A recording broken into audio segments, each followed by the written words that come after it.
நமக்கு அருள் புரிந்த அருள் நந்தி நற்றாள் போற்றி நீராண்ட கடந்தை நகர் மறைஞான சம்பந்த நலத்தாள் போற்றி சீராண்ட தில்லை நகர் உமாவதியார் சம்பந்த திருத்தாள் போற்றி போற்றி கைலாய பரம்பரையில் சிவஞான போதனரி காட்டும் வெண்ணை கையில் வாய்மை மெய்கண்டான் சந்ததிக்கோர் மெய்ஞான பானுவாகி துயிலாரும் ஒரு திருவாவடு துறைவாள் ஒரு நமச்சிவாய தேவன் செயலாதி மரபுடையோன் திருமரபு நீரூழி தழையமாகும் மங்களாம்பிகையுடனவர் மகிமாலீஸ்வரர் முக்கண்ணியம்மையுடன் முக்கண்ணப்பர் ஈரோடு திருமுறைக் கழகம் தொண்டர் சீர்பரவுவார் சம்பந்த சரணாலயடிகள் திருவடிகள் வணங்கி இப்பணி செய்ய உடல்நலமானவுடன் ஞானத்தெளிவை குருவினிடத்திலும் திருவினிடத்திலும் விண்ணப்பித்து எல்லா தெய்வங்களையும் வணங்கி திருஞான சம்பந்தர் திருவடிகளை வணங்கி முதல் திருமுறையை வணங்கி நாம் பாடப்பகுதியை தொடங்கலாம். இன்றைய பாடப்பகுதி முதல் திருமுறை, தலம் திருவேட்களம், பதிகை எண் 39, மந்திர எண் 7வது மந்திரத்துக்கு பொருள் எழுதுங்க.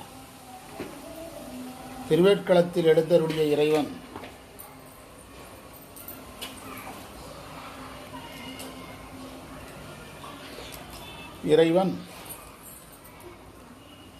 பூமியில் உள்ள மண்ணும் பொடியாகுமாறு பொடிப்பொடியாகுமாறு உலகை அளித்தவர்.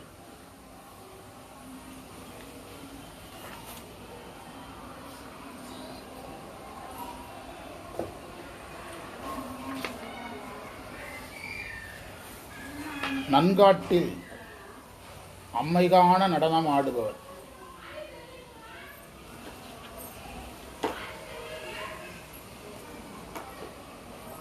சுடலை பொடிகளை உடலில் பூசியவர்.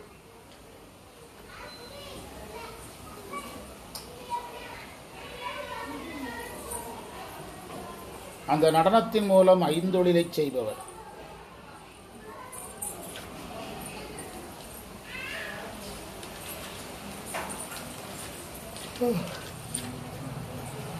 அவங்களுக்குள்ளது, கையில் அவங்களுக்குள்ளது, அந்த தாத்தாக்குள்ளது. தலையோட்டை கையில் கொண்டவர்.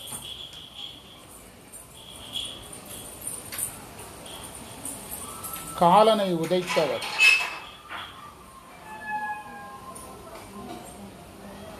மார்பில் திருநீறு பூசியவர்.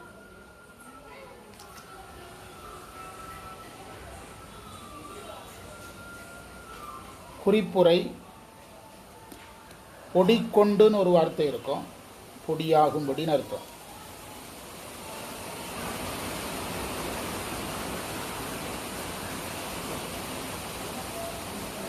நொய்யனான்னு ஒரு வார்த்தை இருக்கும், நுட்பமான என்று பொருள்.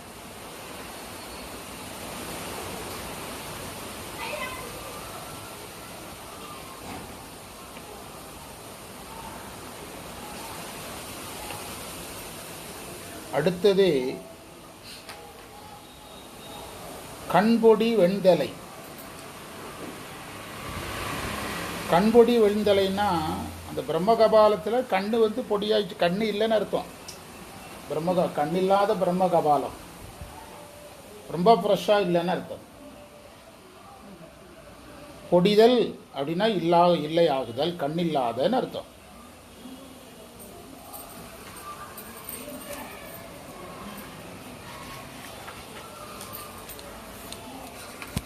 பாடம் ஒரு பக்கம் போயிட்டு பாருங்க. எத்தனாவது மந்திரம்? 7. இதில் சிவார்ப்பணம். இறைவன் சங்கார காரணனாக இருப்பது குறிக்கப்பட்டிருக்கிறது.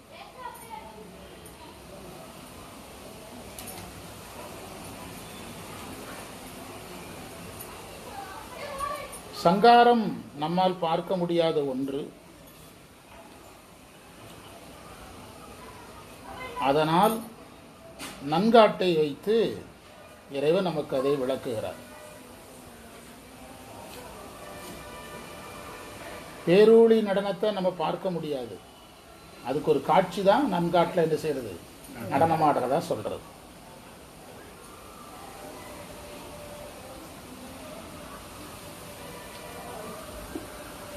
இறைவன் நன்காட்டில் நடனமாடும் போது அம்மை மகிழ்கிறாள் என்பதை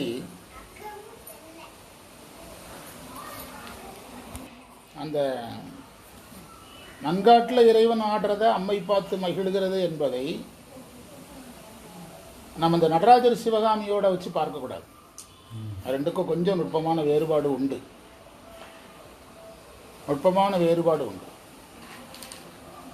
நடராஜர் சிவகாமி என்பது இறைவன் ஆடுறாரு, ஆன்மாவுக்குரிய அருளை அம்மை பெற்று ஆன்மாவுக்கு கொடுக்குது.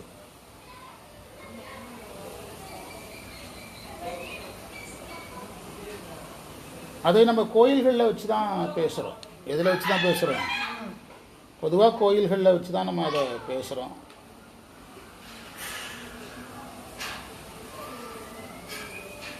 பிறகு அதில் இன்னொன்று இருக்குது. அதாவது நடராஜருடைய நடனம், அம்மை ஆன்மாக்குடியர்களை பெறுதல், ஆன்மாக்களுடைய சாதனம்னு ஒன்று இருக்குது. அது 3 டைமென்ஷனில் போகாது. இது இறைவன் ஆடாட யார் பார்க்கறது மட்டும்தான், பார்க்கறது மட்டும்தான்.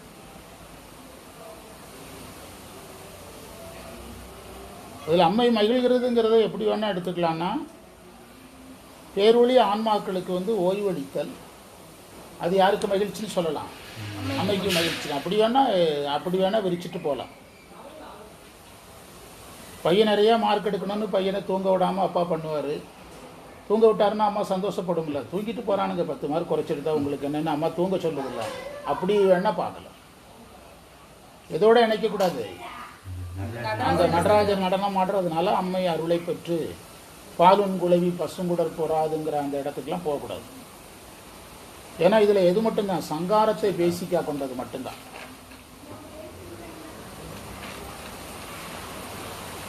நடனமாடுகிறார். அடுத்தது இறைவன் ஐந்தொழிலே செய்கிறார் அந்த நடனத்தில். இறைவனுடைய நடனம்னாலே 5 தொழில் தான்.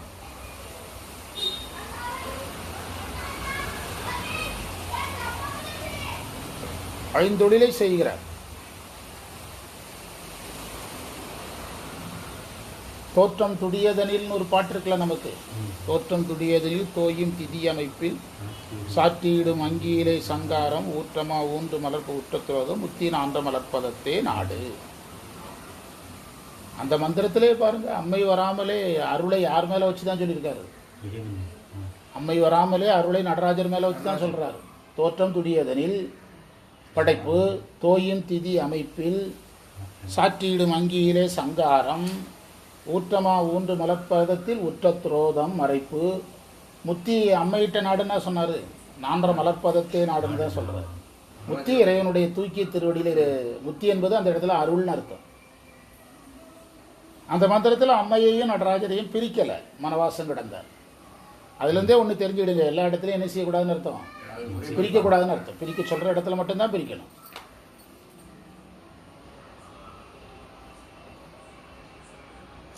பிரம்மகபாலத்தை உடையவர் என்பதே சங்காரத்துக்கான குறியீடு தான்.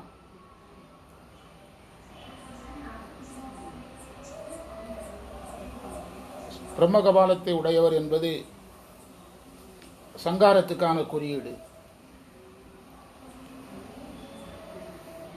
பிரம்மனுடைய கபாலம் பிடுங்கப்பட்டு பலகாலம் ஆகிவிட்டதுன்னு அர்த்தம்.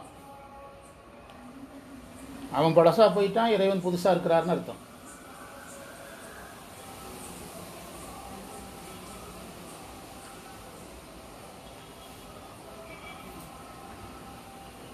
காலனை காலால் உதைத்தல் என்ற கருத்து வருது. அடுத்தது காலனை காலால் உதைத்தல் என்பது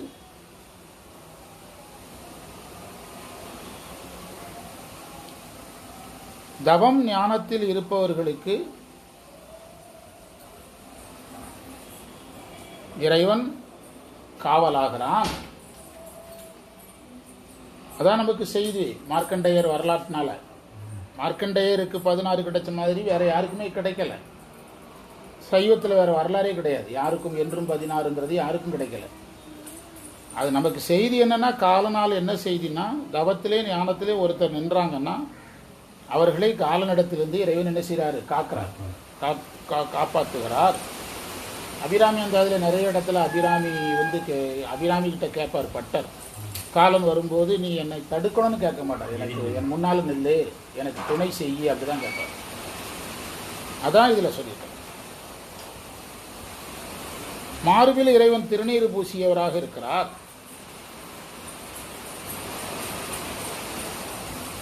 மார்பில் திருநீர் பூசியவராக இருக்கிறார். அந்த இடத்துல நம்ம இறைவனா பார்த்தாலே போதும், குருவா பார்க்க வேண்டியது இல்லை, இறைவனா பார்த்தா போதும். மந்திரத்தை படிச்சீங்கன்னா அடுத்த மந்திரத்துக்கு போயிடலாம். ஆமாம் குரு, ஆமாம். இந்த இடம் வந்து ஃபுல்லாக சங்காரம், குடலை சாம்பல், தலை, இது ஒரு மார்க்கண்டேயர் கான்செப்டை வந்து குருவுக்கு எடுக்க மாட்டாங்க. எதுக்கு தான் எடுப்பாங்கன்னா அருளலுக்கு, அதாவது யமபயத்திலிருந்து நீக்கப்படுகிறார், காலத்திலிருந்து கடத்தப்படுகிறார், அதுக்கு வரைக்கும் தான். ஆமாம் ஆமாம். மந்திரத்தை படிச்சிங்கன்னா அடுத்த மந்திரத்துக்கு போயிடலாம். மண்பொடி கொண்டு எரித்தோர் சுடலை மாமலை வேந்தன் மகள் மகிழ நுண்பொடி சேர நின்றாடி நொய்யன உட்பமான செய்யல் உகந்தார். அதான் ஐந்தொழில்னு அங்கே இல்லை, ஆடினதுனால செயல்னா அஞ்சொழிலுங்கிறது அதில் எடுத்திருக்காங்க. கண்பொடி வெண்தலையோடு கையேந்தி காலனை காலால் கடிந்து உகந்தார் வெண்பொடி சேர்ந்திரு மார்பர் வேட்கள நன்னகர் ஆரை. அடுத்த மந்திரத்துக்கான பொருள் எழுதல். திருவேட்களத்து இறைவன்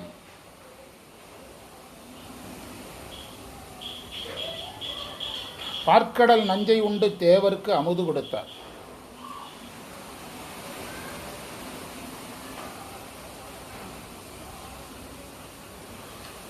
பாம்பை இடையில் கட்டியவர்,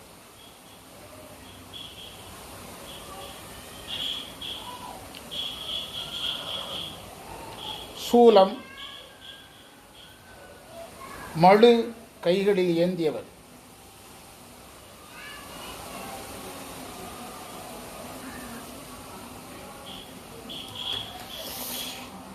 கங்கையை சடையில் தடுத்து வற்றச் செய்தவர்,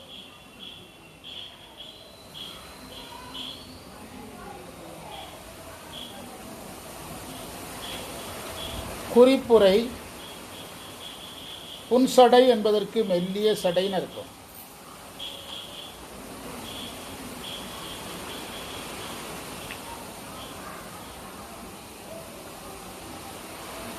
கொல்லும் விடத்தை தான் உண்டார், சாவாமை தருகின்ற அமுதத்தை தேவர்களுக்கு கொடுத்தார். இது பேராற்றலும் பெருங்கருணை. சாப்பிட்றதுக்கு ஒரு திறமை வேணும், ஆற்றல். இப்படி நடந்துக்கிடணுங்கிறதுக்கு ஒரு கருணை வேணும், அது பெருங்கருணை. ஆழ்தரு மால்கடல் நஞ்சினை உண்டார் அமுதமார்க்கு அருளி அமுதம் அமரர்க்கு அருளி சூழ்தரு பாம்பரை ஆர்த்து சூலமோடு ஒன்மடு ஏந்தி தாழ்தரு புன்சடை ஒன்றினை வாங்கி தன்மதியம் மயலே ததும்ப வீழ்தரு கங்கை கறந்தார் வேட்கள நன்னகராரை. குருவே போற்றி. வேட்கள நன்னகராரை பொருள் எழுதுவோம். இறைவன் அதுக்கு காரணம் சொல்லிட்டோம் ஒவ்வொன்றா. இறைவன் விடமுண்டது பேராற்றலும் பெருங்கருணை.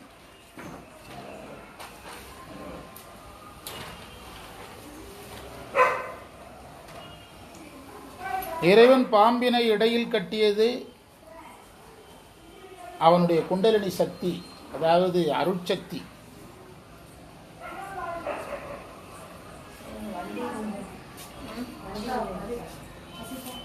நமக்கு சூலம் 8வது மந்திரம் தானே. சூலம் ஏந்தியவர் மழு ஏந்தியவர்ங்கிறது ஞானம், பாசநீக்கம். அதுதான் மறைமுகமா யாருக்கான குறியீடு? குருவுக்கான குறியீடு.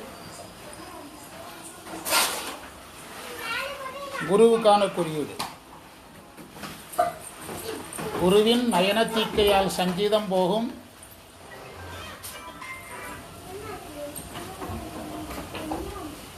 குருவினுடைய சிவாக்கம், குருவினுடைய உபதேசத்தால். ஆமா, குருவினுடைய உபதேசத்தை பெற்று நெறி நின்றால் ஆகாமியம் வராது.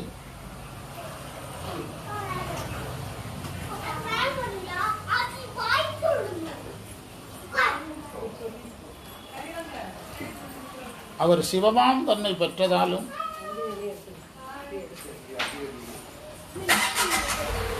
போயிட்டான். சிவமாம் தன்மை பெற்றதாலும் முனைப்பு அற்றதாலும்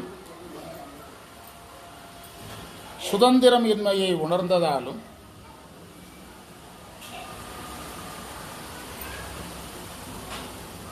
ஆன்மாவை இறைவன் தனக்கு உடம்பாக கொண்டதாலும் நிறைய காரணம் சொல்லிக்கிட்டே இருக்கலாம். இந்த பிராரத்தம் உடம்பை தாக்காதுங்கிறதுக்கு மேலே பேசவே மாட்டேங்கிறாங்க.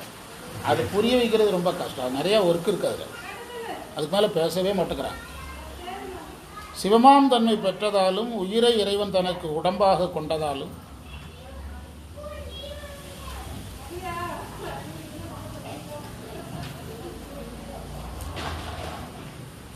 இன்னைக்கு ஒரு அழகான உதாரணம் படிச்சுட்டு இருந்தேன். அந்த அந்த இறைவன் ஒரு ஜீவன் முக்தனிடத்தில் எப்படி இருந்துகிறாருங்கிறதுக்கு ஒரு உதாரணம் படித்தேன் பண்டார சாத்திரத்தில். இரும்புக்குள்ளே புகுந்த நெருப்பு இரும்பை என்ன மயமாக்குது? அது மட்டுமல்ல, இரும்பில் இருக்கிற அழுக்கை என்ன செய்யுது? வெளியேற்றுது. நீங்கள் இரும்பு பழுக்க வைக்கிற இடத்துல பார்த்தீங்கன்னா வெள்ளை வெள்ளையாக துரு பிடிச்ச மாதிரி வரும். இந்த ரெண்டு தான் இந்த இடத்துக்கு முக்கியம். அழகான உதாரணம் பண்டார சாத்திரத்தில். என்ன உதாரணம்? அதாவது இரும்புக்குள் புகுந்த நெருப்புங்கணும். இரும்புக்குள் புகுந்த நெருப்பு இரும்பை என்ன மயமாக்குறது? நெருப்பு மயமாக்குறது ஒன்று. நெருப்புக்குள்ள இரும்புக்குள்ள இருந்த எதை வெளியேற்றுது? அழுக்கையெல்லாம் வெளியேற்றுது. பாச நீக்கத்துக்கு சூப்பர் உதாரணம். நம்ம ஒரு 30 தடவை படித்தா அது நம்ம கண்ணுக்கு தெரியாமல் அந்த கான்செப்ட் மறையணும்னா மறைஞ்சிடும். நான் எவ்வளோ நாள் படிக்கிற இந்த கான்செப்டை பார்க்கவே இல்லை. அதில் நுட்பமாக ஒரு இடத்துல இருக்குது இந்த வரி.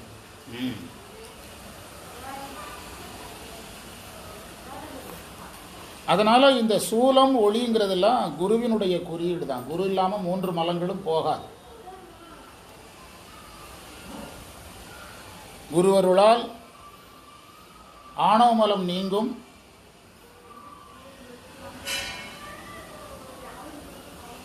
எந்த அளவுக்கு நீங்கும்னா, தீப்பந்தத்தில் வெளிச்சம் குறைஞ்சா எது வந்துடும்? இருட்டு வந்துடும். அதுபோல உங்களுடைய தவம் குறைஞ்சதுன்னா திரும்ப எது வந்துடும்? ஆணவமலம் வந்துடும். அதையும் நான் பாடமாக போட்டிருக்கிறேன். அந்த என்ன சனிக்கிழமை குருவருளால் ஆணவமலம் விலக தான் செய்யும், அழியாதில்ல. சைவ சித்தாந்தப்படி தீப்பந்தத்தில் வெளிச்சம் குறைஞ்ச உடனே இருட்டு வர்ற மாதிரி உங்களுடைய சாதனம் குறைஞ்சதுன்னா திரும்ப என்ன செஞ்சிடும்? அது பிடித்துக்கொள்ளும். ஆணவமலத்தை குருவால் விலக்கி தான் வைக்க முடியும், என்ன செய்ய முடியாது? நீக்க முடியாது. அதனால தான் நடராஜரே முயலகன ஆணவமலத்தை ஒரு மெட்டீரியலாக வச்சுட்டு தான் இருக்கிறாரு. நடராஜர் கால்பட்டே அதை அழியலாம், நீங்கள் எப்படி அழிக்க முடியும்? புரியுதா உங்களுக்கு? எவ்வளோ பெரிய விஷயங்கள்லாம் அதை இதில் சொல்லியிருக்கிறார். கங்கையை பிறையில் கங்கை நீரை பிறையை சடையில் கொண்டவர். இதெல்லாம் அந்த மந்திரத்தில் சொல்லப்பட்டிருக்கு. தேவாரத்தை நிறைவு பண்ணுறோம், திருவாசகத்துக்கு போகிறோம்.